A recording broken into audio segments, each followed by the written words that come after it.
एक आदमी सत्संग में पहुंचा तो एक सेवा दल का आदमी था, उसने कहा आइए, दूसरे ने कहा बैठिए।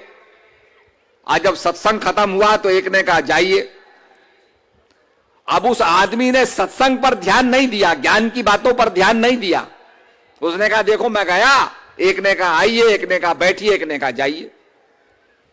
अब इसी बात का चिंतन करते करते घर में जाके उसने खाना खाया और सो गया। अब सो गया तो रात को उसके घर में चोर घुसा। अब उसके दिमाग में तो वही घूम रहा था, आइए बैठिए और जाइए। क्या सुनाया सत्संग में? आइए बैठिए जाइए।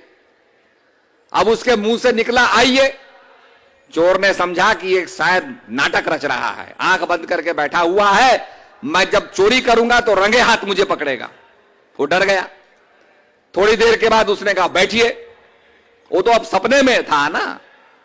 चोर ने कहा भाई ये बैठने को कहता है, जरूर जानता है कि मैं चोरी करने। उसने पैर पकड़ लिए उसको, उसकी नींद टूटी। उसने कहा क्या हुआ भाई? उसने कहा जी मैं चोरी करने के नियत से आया था, आप तो सब कुछ जानते हैं।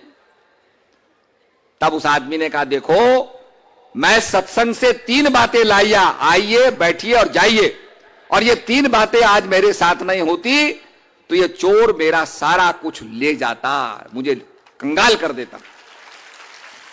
तो ऐसे ही सत्संग की बातें हमारा बड़ा कल्याण करती हैं, और जो परमात्मा का जो राम नाम का खजाना है उसकी रक्षा करती हैं। राम नाम की लूट है, लूट सके तो लूट, और अंत काल पछताएगा जब प्राण जाएंगे छूट।